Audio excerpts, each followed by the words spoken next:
Assalamualaikum warahmatullahi wabarakatuh. Halo guys, welcome back to my channel. Hari ini gua berkesempatan untuk nge-review motor Koyoga, yaitu owner dari Rev. Nah, pada penasaran kan motor apa yang bakal gue review hari ini? Tonton sampai habis ya guys. Dan jangan lupa buat kalian like, comment, and subscribe. Oke, let's go. AM to the PM, PM to the AM home.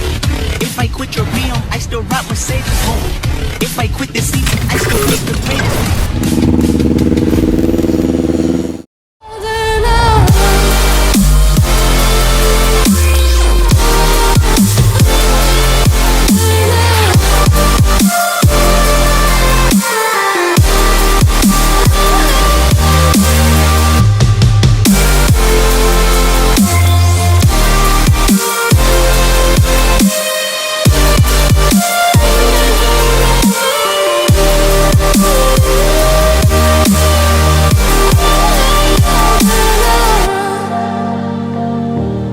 Oke guys, udah lihat kan sinematiknya tadi?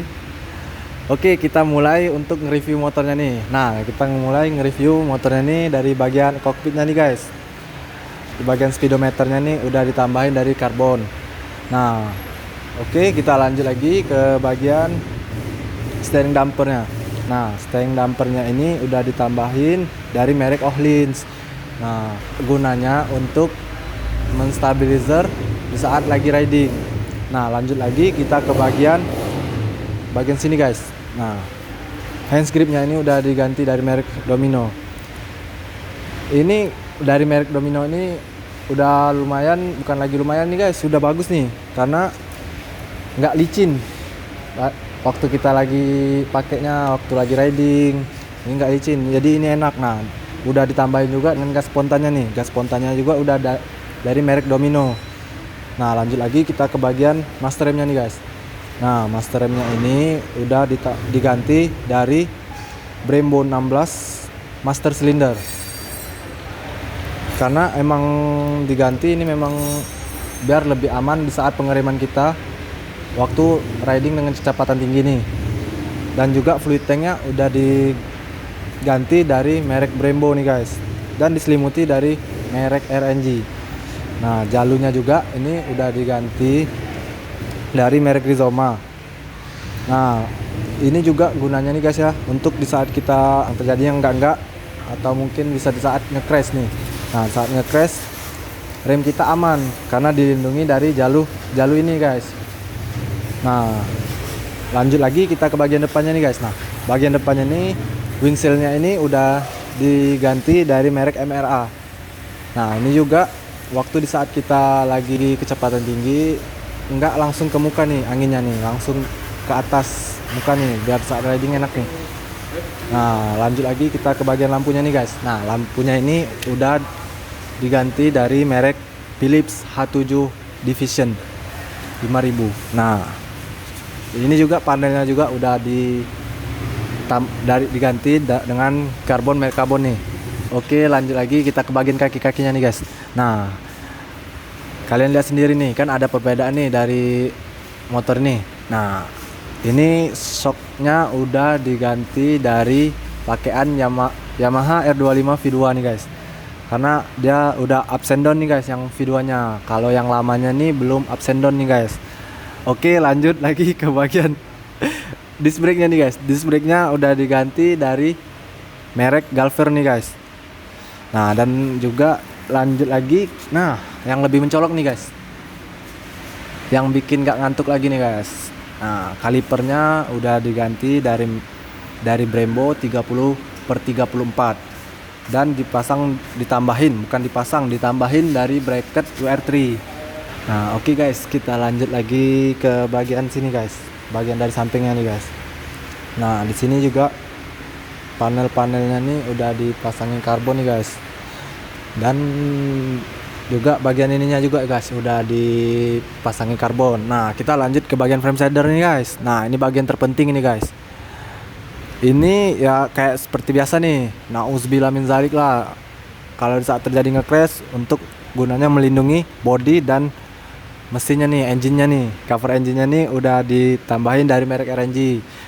Ya, untuk amit-amit lah, amit-amit kalau saat jadi nge-crash nih. Nah, oke, lanjut lagi ke bagian footstepnya nih. Footstepnya nih udah diganti dari merek of racing.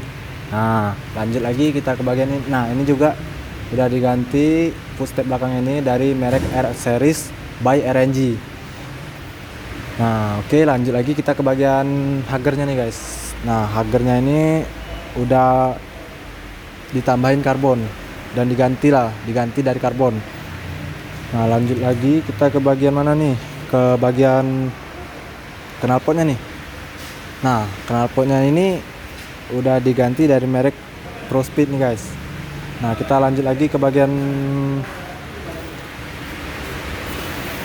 belakangnya nih guys. Nah, ini disc brake-nya juga udah diganti dari merek Galfor nih guys. Nah, dan juga ini kalipernya ini masih standar. Nah, lanjut ke bagian peleknya nih. Nah, peleknya ini udah di repaint, belum diganti nih. Ini udah di repaint dan juga udah diganti juga bannya dari merek Michelin Power RS. Ukurannya 160 per 60 nih. Oke, lanjut lagi kita ke bagian kaki-kaki belakangnya nih. Nah, kaki-kaki belakang ini seperti gear nih udah diganti dari merek Daytona. Rantainya juga sama gear udah satu paket dari merek Daytona. Nah, kelihatan nggak guys rantainya guys, tipis banget nih guys, yang biasa buat dipakai anak-anak racing ini. Oke, lanjut lagi kita ke bagian, nah udah kelihatan nggak? Nah, shocknya ini udah diganti dari merek Ohlin nih guys, biar suspensinya enak di saat kita riding, biar lebih lembut di saat riding. Nah, emang tahu sendiri lah guys, nggak murah nih harganya nih. Nah, lanjut lagi kita ke bagian quick shifternya nih. Quick shifternya ini udah diganti dari merek Anitori. Enak guys, kayak motor GP nih. Nah, udah langsung tanpa kopling untuk saat kita masuk gigi. Oke, lanjut lagi ke bagian master koplingnya nih. Master koplingnya nih udah diganti dari merek CRG. Nah, lanjut lagi ke bagian voltmeter. Voltmeternya udah diganti juga dari merek Koso nih guys. Mulai dari mana lagi nih? Lanjut ke bagian, nah sorry nih guys, tadi ada ketinggalan nih lanjut ke bagian radiatornya nih. Nah, radiatornya nih udah racing nih dari merek AAI. Nah, fungsinya ini untuk cepat mendinginkan mesin di saat lagi panas. Oke, lanjut lagi ke bagian full capnya nih. Full capnya nih udah diganti dari merek Driven nih. Nah, ini juga tank padnya udah diganti dari merek T-Space. Nah, oke, nah ini juga single seaternya, ini juga udah single seater nih guys. Oke guys, kayaknya udah selesai buat nge-review Yamaha R25 milik Koyoga. Mohon maaf juga mungkin ada part-part yang ketinggalan atau juga lupa buat disebutin nih. Nah, dan jangan lupa buat like, komen, dan subscribe ya guys ya. Bye bye. See you on the next video.